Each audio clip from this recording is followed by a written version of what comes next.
할렐루야. 아멘. 할렐루야. 아멘. 여러분, 지금은 인구보건복지협회라는 이름이 있습니다만 예전에는 대한가족계획협회라고 해서 인구 억제 정책을 펼친 기구가 있죠. 요즘은 인구 감소가 참 문제가 됩니다만 예전에는 인구 억제 정책을 펼쳤어요. 저와 연배가 비슷하거나 조금 더 많으신 분들은 이런 말들을 들으면서 자라났을 것입니다. 1960년대에는 덮어놓고 놨다 보면 거지꼴을 못 보낸다. 다시요. 덮어놓고 놨다 보면 거지꼴을 못 벗는다. 이게요, 국가가 만든 표현이야. 나라가 만든 표현이라니까요. 1970년대는 약간 달라졌습니다. 뭐라고 달라졌냐면 아들, 딸 구별 말고 어떻게 해요?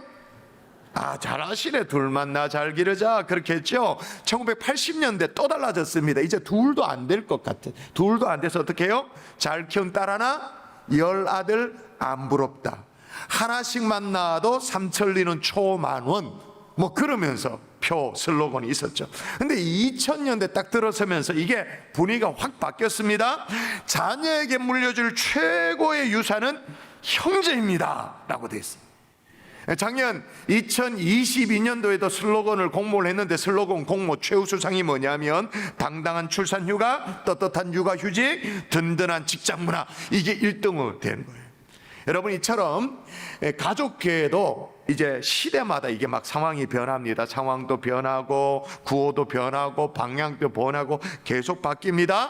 근데 여러분, 하나님이 기뻐하시는 가정의 모습은요, 한결같죠. 한결같습니다. 어떤 모습일까요? 여러분, 성경 읽어볼까요? 자, 민수기 6장 시작. 여호와께서 모세에게 말씀하여 이르시되 너희는 이스라엘 자손을 위하여 이렇게 축복하여 자손을, 자녀를 어떻게 하라고요? 축복하라. 하나님이 기뻐하시는 가정의 모습이 뭐냐? 축복하는 가정이다, 그 말인 거예요. 여러분, 오랫동안 어린이 사역을 했던 양세훈 목사님이 이런 퀴즈를 했습니다. 여러분, 제가 말하는 이 사람이 누구일까요? 대답해 보세요. 누구인지. 이들은 하나씩 이 땅에 들어옵니다. 이 두려운 사람들이 이 땅에 들어오는 것에 대해 세상은 별로 신경을 쓰지 않습니다. TV도 라디오도 이들이 이 땅에 침투하는 것에 대해서 보도하지 않습니다. 이들은 이 땅에 조용히 들어오지만 확고하게 그들의 뿌리를 내리며 소리 없이 그들의 힘을 키웁니다. 그리고 원래 이 땅에 들어온 의도대로 세상을 장악해 갑니다. 지금 우리의 것이라고 주장하는 모든 것을 그들의 손에 넘겨주고 우리는 밀려나게 될 것입니다. 자, 대체 이들이 누굽니까? 간첩입니까? 무슬림이에요? 아이들. 표현을 이들이 이 땅에 침투해 온다, 뭐 예를 들면 세상을 장악해 간다, 약간 부정적인 이미지로 표현을 해서 그렇습니다만 이게 사실이에요. 아이들이 이 땅에 들어와서 이 땅을 장악해 갑니다. 아이들의 속에 우리의 미래가 달려있다고 해도 이건 과언이 아니에요. 이게 진짜인 게 말이에요. 예를 들면 앞으로 AI 시대가 막 열릴 거예요. 인공지능 시대가 열릴 거예요. 뭐 지금은 뭐 식당에 가서 로봇 와서 찡 와서 뭐 배달해 준다, 이 정도지만 완전히 성큼 시대가 바뀌게 되어질 거예요. 그 인공지능 시대 때 누가 주역으로 쓰임 받을 거라고 생각되십니까? 분명한 것은 우리는 지나갑니다. 지나가고 우리의 자녀들 손에 이 나라의 미래가 달려있죠. 그럼 나라의 미래만 달려있느냐? 아니에요. 우리 주님이 뭐라고 말씀하셨냐 보세요. 같이 한번 읽어볼까요? 이 땅에 이 나라만이 아닙니다. 시작. 어린아이들이 내게 오는 것을 용납하고 금하지 말라. 하나님의 나라가 이런 자의 것이니라. 아멘. 뭐까지도? 하나님 나라까지도. 할렐루야. 아멘. 아멘. 오늘 별로 시기 안 하네. 기분 나쁜갑다. 내 당대 때 뭐 또 누리고 또 뭐 좀 해야 되는데 뭐 자녀들 뭐. 여러분, 우리 자녀들 하나님 나라까지도 주역으로 쓰임 받게 될 줄 믿습니다. 아멘. 자, 그러므로 말씀 그대로 축복하자고. 우리 자녀들에게 어떻게 축복하냐? 오늘 본문 있는 24절 그대로입니다. 따라하십시다. 여호와는 내게 복을 주시고 너를 지키시기를 원하며. 오늘 본문 있는 그대로 첫 번째로 축복해야 될 내용이 뭐냐? 자성적 예언이에요. 자성적 예언. 자성적 예언이란 뭐냐? 너는 잘할 수 있어. 너의 잠재력은 정말 최고야. 이렇게 우리가 그렇게 예언을 해주면, 자성적 예언을 해주면 특별한 경우를 제외하고 하나님께서 우리 자녀들을 진짜로 그렇게 인도해 주시더라 그 말인 거예요. 동의하십니까? 이는 성경이 아니어도 세상에도 그렇게 말합니다. 말에는 엄청난 성취력이 있다, 힘이 있다, 그렇게 세상 학문도 얘기합니다. 철학자 하이데거 같은 경우는 그렇게 말해요. 언어는 존재의 집이다, 그렇게 말했어요. 언어는, 우리의 말은 존재의 집이다. 인간은 언어의 주택 속에서 산다, 그렇게 말하죠. 말씀으로 천지를 창조하신 이 하나님의 원리가 그대로 녹여져 있는 거예요. 그런데 여러분, 이런 말씀을 듣고 우리가 아이들을 좀 축복하려고 마음을 먹습니다. 그렇게 마음을 먹고 아이들의 머리를 좀 쓰담쓰담 해주고 뭐 그렇게 하고 싶어요. 그렇게 하려고 마음 먹어요. 그런데 이렇게 쓰담쓰담 하다가도 머리를 콱 쥐어받고 싶어. 속에서 막 이런 게 올라와. 이쁜 짓을 해야지 뭐니. 이 꼴통이 돈 먹는 하마이가, 이거 완전 돈 먹는 하마. 이런 그런 마음이 들 때가 솔직히 있어. 자, 그러면 이스라엘 백성들은 하나님이 그렇게 복 주실 만한 이쁜 짓을 했는가? 그렇게도 복을 주고 싶어 하시는데 이스라엘 백성들이 하나님 앞에 이쁜 짓을 했는가? 자, 오늘 본문의 내용은 이스라엘 백성들이 출애굽하고 1년 1개월 만에 쓰여진 내용이에요. 그거 어떻게 알 수 있냐면 민수기, 오늘 민수기를 살피고 있는데 1장 1절에 보면 이렇게 나와요. 이스라엘 자손이 애굽 땅에서 나온 후 둘째 달 첫째 날, 그러니까 출애굽하고 1년이 지나고 1개월이 지난 거죠. 1년하고 1개월 지나니까 오늘 민수기의 말씀이 들려졌어요. 말씀을 받았어요. 그럼 그 기간 동안 1년 1개월 동안 이스라엘 백성들이 뭘 했나? 하나님 앞에 이쁜 짓을 좀 했나? 종살이하던 애굽에서 출애굽해서 홍해를 건넜습니다. 출애굽했습니다. 따라오던 이 바로의 군대가 홍해에서 완전 송장을 치렀어요. 다 물고기 밥이 되어졌어요. 이야, 할렐루야, 감사하죠. 여기까지 아무 문제 없습니다. 그리고 나서 어떻게 했는가? 읽어볼까요? 마라에 시작. 마라에 이르렀더니 그곳 물이 서서 마시지 못하겠으므로 그 이름을 마라라 하였더라. 백성이 모세에게 원망하여 이르되 우리가 무엇을 마실까 하매, 뭐 했다고요? 물 없다고 원망했다라는 거예요. 그 다음을 또 볼까요? 모세와 아론을 원망하여 이스라엘 자손이 그들에게 이르되 우리가 애굽 땅에서 고기 가마 곁에 앉아 있던 때와 떡을 배불리 먹던 때에 여호와의 손에 죽었다라면 좋았을 것을. 먹을 것 없다고 애굽에 종살이 할 때 그나마 고기 가마 곁에 있을 때 그때가 좋았는데 그때 여호와의 손에 확 죽어버지. 만다고 이래 와가지고 뭐 이런 고생을 하냐. 원망하고 불평하고 있었어. 또 모세가 하나님으로부터 부름받아가지고 시내산에 올라갔죠. 십계명도 받고 뭐 율법도 받았습니다. 그때입니다. 읽어볼까요? 백성이 시작. 백성이 모세가 산에서 내려옴이 더딤을 보고 모여 백성이 아론에게 이르러 말하되 일어나라, 우리를 위하여 우리를 인도할 신을 만들라. 예, 우리를 인도할 신을 어떻게 하라고요?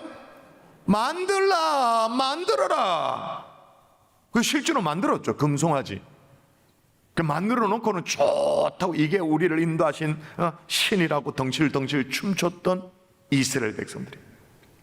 그랬던 이스라엘 백성들이 가던 길을 좀 멈췄다가 이제 재차 정비를 하고 이제 가나안 땅으로 출발하려고 하는데 이스라엘 백성들을 향해서 하나님께서 발걸음을 멈추도록 하신 거예요. 스톱, 딱. 그래서 저는 성경을 요 대목 읽을 때, 이야, 옳거니 옳고 왔다. 야, 하나님이 진짜 좀 정말 뭐랄까, 따끔한 맛을 보이도록 그렇게 하셔야 되지. 정신 못 차리게 뭐 하는 거냐고. 정말 하신 말씀하고 정작 머리에 그냥 쭈뼛쭈뼛 세워지도록 탁 책망하시고 그렇게 할 타이밍이 됐다. 왜? 멈춰서 도록 했으니까. 그럴 줄 알았어. 그런데 어떻게 해요? 모세를 비롯해서 아론과 그의 아들, 다시 말해서 제사장들을 다 불러서 이스라엘 향해서 뭐 하라고 말하냐면 여호와는 내게 복 주시고 너를 지키시기를 원하며. 아니 뭐가 이뻐서. 아니 그동안 하나님을 얼마나 원망했는데 모세를 비롯해서 주의 종들을 얼마나 물먹인 게 지금 몇 차례인데 지금 왜 그래요? 그래도 하나님은 복 주시기를 원하시는, 여러분 이게 우리가 믿고 신뢰하고 있는 하나님 아버지인 줄 믿습니다. 아멘. 할렐루야. 아멘. 여러분 처음부터 하나님은 복 받을 만한 자격을 요구하지도 사실은 요구할 생각도 없었는지도 몰라요. 왜? 하나님은 이스라엘에게 이미 아버지였기 때문에. 그럼 진짜 아버지는요, 자식에게 자격을 요구하지 않아요. 그렇죠? 아들이면 너 아들로서의 자격, 뭐 딸 자격 요구하지 않죠? 그냥 아들이면 족하죠. 자식이면 충분한 거예요. 그래서 여호와는 내게 복 주시며 너를 지키시길 원한다라고 그렇게 축복하라고 그렇게 말하고 있는 거예요. 그러므로 여러분, 우리 아이들이 철이 들었기 때문에 축복하라가 아닙니다. 시간이 있어서 어버이날 뭘 할 줄 알고 부모에게 잘하기 때문에 그렇게 축복하라 그 말이 아닙니다. 어떻게 해요? 네 자식이잖아, 네 새끼잖아. 누가 너의 자식을 정말 마음을 다해서 하나님 아버지의 마음으로 축복할 수 있단 말이냐? 네가 해라 그 말이에요. 우리 아니면 누가 그걸 할까요? 어떻게 축복해야 되는가? 오늘 본문 25절에 또 나와요. 말씀 그 자체입니다. 따라 하십시다. 여호와는 그의 얼굴을 내게 비추사 그의 얼굴을 내게 비추사 은혜 베푸시기를 원하며 은혜 베푸시기를 원하며 은혜 베푸시기를 원하신다 그렇게 말했는데 사실 복 받을 만한 자격 하나도 없는데 내게 복을 주시고 너를 지키시기를 원하신다 말씀만 해주셔도 참 감사하고 은혜죠. 그런데 그 은혜가 진짜로 내게 믿어지고 말이에요, 그게 내 가슴으로 와닿고 그러려면 우리에게 필요한 게 있어요. 그 은혜가 내 진짜 가슴으로 와닿아 그러려면 필요한 게 있어요. 그게 뭘까요? 하나님의 얼굴이 필요한 거죠. 이게 뭔 얘기냐면, 우리가 어린 아이들을 키우다 보면 여기 보니까 이제 대부분 많이 키웠다, 이미 이제 장성했는데 어린 시절 생각해 보세요. 아이들을 키우다 보면 아이를 혹되게 야단칠 때도 있죠. 어떤 경우에는 막 혼내키고 막 회초리 들고 그럴 때가 있습니다. 근데 주의사항, 요즘은 함부로 부모라도 체벌을 하면 안 됩니다. 그건 조심해야 돼요. 어쨌든 간에 아이가 이제 말을 안 듣고 그럴 때 진짜 회초리 들고 그렇게 하잖아요. 그러면 애가 막 다시는 안 그럴 때고 막 싹싹싹 빌고 아빠 뭐 내 잘못했어 그렇게 하잖아요. 그럼 이제 다시는 안 그러겠다고 약속도 하고 뭐 새끼손가락 걸고 막 도장도 찍고 오만 거 다 하잖아요. 이제 아빠 이제 됐다 싶어가지고는 안아주고 다시는 안 그럴 거지? 괜찮아? 이렇게 용서를 다 했어요. 그리고 나서 이제 저녁 식사 시간이 되었습니다. 식탁에 앉았는데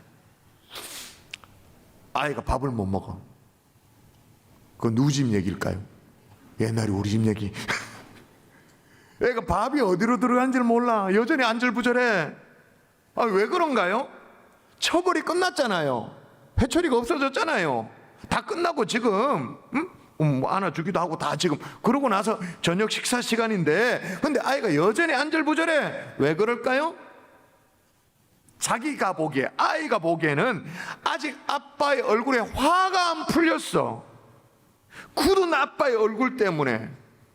이제 그걸 인지하고 어떻게 해요? 제가 아들의 엉덩이를 이제 툭툭툭툭 들겨주고 왜? 밥 먹어. 그러면서 딱 웃어주면 그제서야 긴장을 풀고 밥을 먹죠.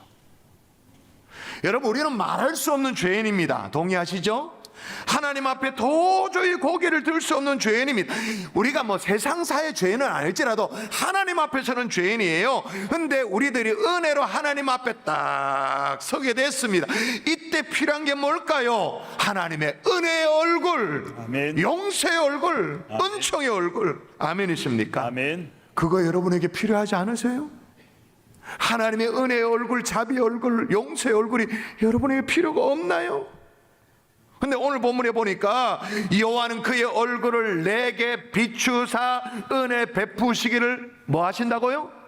원하신다. 이놈 좀 봐라. 내가 이참에 그냥 제대로 그냥 길을 들여야지. 라고 하지 않는 거예요. 일부러 화난 표정을 안 풀고 시간을 더 끌고 쩔쩔매도록 하는 그런 하나님이 아니라 그 말인 거예요. 여호와는 그의 얼굴을 내게 비추사 은혜 베푸시기를 원하시는 하나님. 우리 하나님이 이런 하나님이신 줄을 믿습니다. 아멘. 여러분, 그 사랑의 얼굴이 여러분의 자녀들에게 필요하지 않나요? 저는 이번 특세가 그 얼굴을 드사 은혜 베푸시기를 원하시는 주님의 얼굴을 우리 아이들이 경험할 수 있는 그런 특세가 되면 정말로 좋을 것 같아요.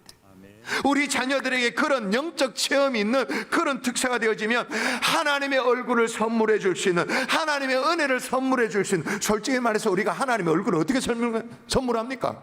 하나님의 은혜를 어떻게 선물합니까? 우리가 뭐 하나님이 물건입니까? 은혜가 물건입니까? 뭐 주문하면 딱 배달 오는 그런 겁니까? 아니죠. 방법은 하나, 경험하도록 현장에 꽂아 놓는 거죠. 저는 우리 자녀들이 특세에 나와서 저렇게 좋은 추억이라도 만들어주자 그 말인 거예요. 우리 애들에게 뭐 좋은 걸 입히고 뭐 계속 뭐 좋은 거 먹이고 뭐 사육합니까? 지금 애들을 먹이고 입히고 영적인 추억을 줘야 되죠. 여러분, 이번에 올봄 특세에 아빠들이 그 책임을 좀 다하면 좋겠습니다. 가장이니까 돈만 벌어준다고 다 되는 게 아니니까 우리 아이들에게 살아있는 신앙교육의 장, 말씀이 있고 기도가 있고 아이들과 함께 손잡고 할 수 있는, 기도할 수 있는 그런 정말 책임 있는 가장들이 일어날 수 있기를 주의 이름으로 축원합니다. 아멘. 하나님이 이걸 하라고 하나님이 모세에게 그렇게 말씀하셨고, 모세는 아론 그리고 그의 형제들 제사장에게 이스라엘 자손을 이렇게 축복하라고 명령하신 거예요.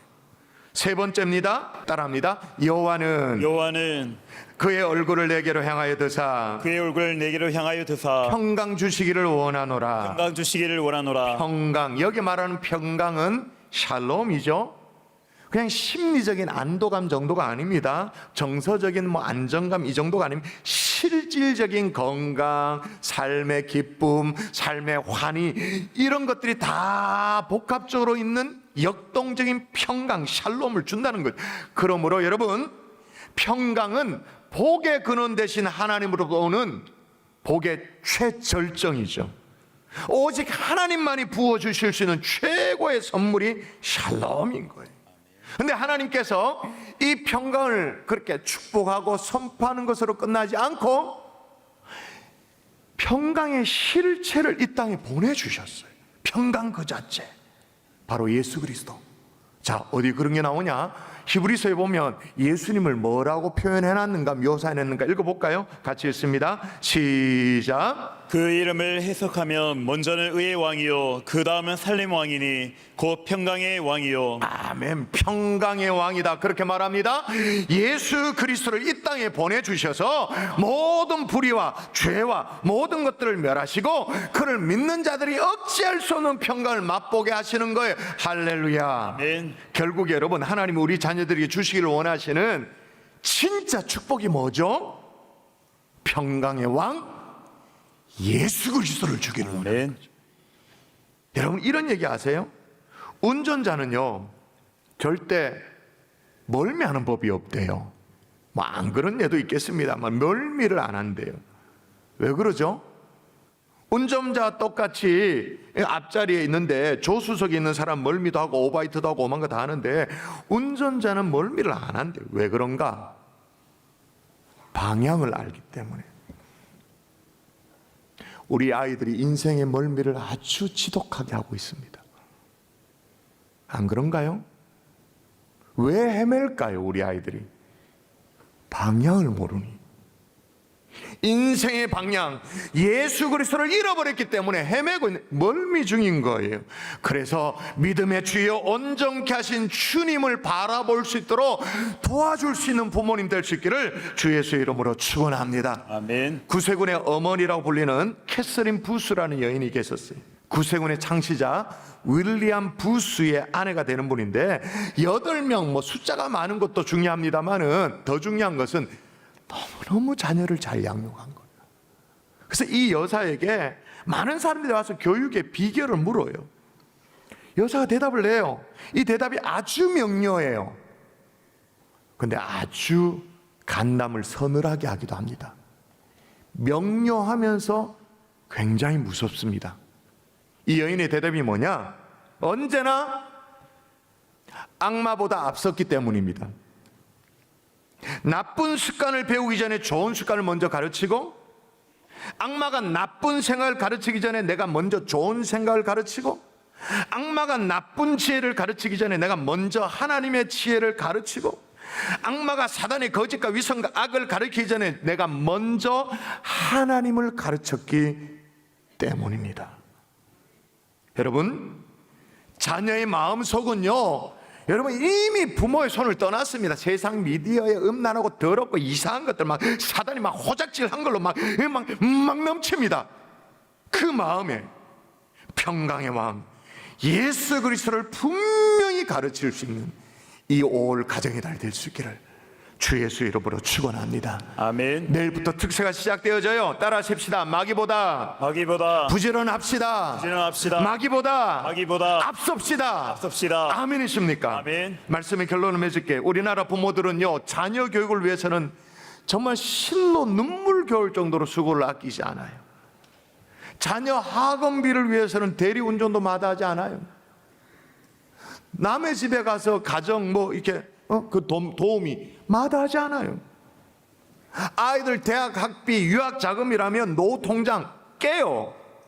멀쩡한 집도 이사를 가요. 학군 따라서. 심지어는 자녀 교육을 위해서 부부가 생이별을 하기도 해요. 기러기 아빠 이런 거 그거 마다하지 않아요. 참 대단한 헌신이죠. 근데 진짜 안타까운 것은 정말로 하나님이 하라는 걸 못해. 안 해. 27절 다시 읽습니다. 시작. 그들은 이같이 내 이름으로 이스라엘 자손에게 축복할지니 내가 그들에게 복을 주리라. 아멘. 하나님이 모세에게 명령하셨습니다. 그리고 모세는 아론과 그의 아들들에게 제사장들에게 명령했습니다. 이스라엘 자손에게 뭐하라? 축복하라. 아멘. 롤프 가복이라는 사람이 쓴 하루에 한 번 자녀를 축복하라는 책에 보면 자녀를 위한 가장 확실한 투자를 소개합니다. 확실한 투자는 자녀를 축복하는 부모의 손이다, 그렇게 말해요. 그런데 저는 여기에 더해서 그냥 부모의 손이 아니라 적어도 자녀의 머리에 손을 얹고 기도하는 부모의 손이다, 저는 그렇게 믿습니다. 아멘. 이제 내일 특세가 시작되어지면 강단에 올라와서 자녀들 안고 머리에 손 얹고 기도하라고 요청하겠죠, 제가? 아니면 간간히 요일을 달리해서 그렇게 시키겠죠? 그럼 기도를 시키면 나타나는 현상이 두 가지잖아요. 첫 번째, 부모가 이렇게 머리에 손을 얹으면 그걸 아주 편안해하면서 이렇게 새근새근 조는 애들, 그걸 행복해하며 조는 애들, 첫 번째. 두 번째는 뭐예요? 머리에 손을 얹으면 차라고, 이거 뭐냐고 이렇게. 1살짜리가 그래요.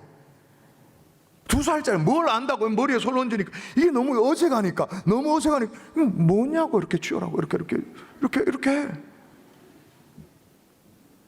얼마나 기도를 안 했으면. 여러분 헷갈려 할까? 오늘 본문에 분명히 말합니다.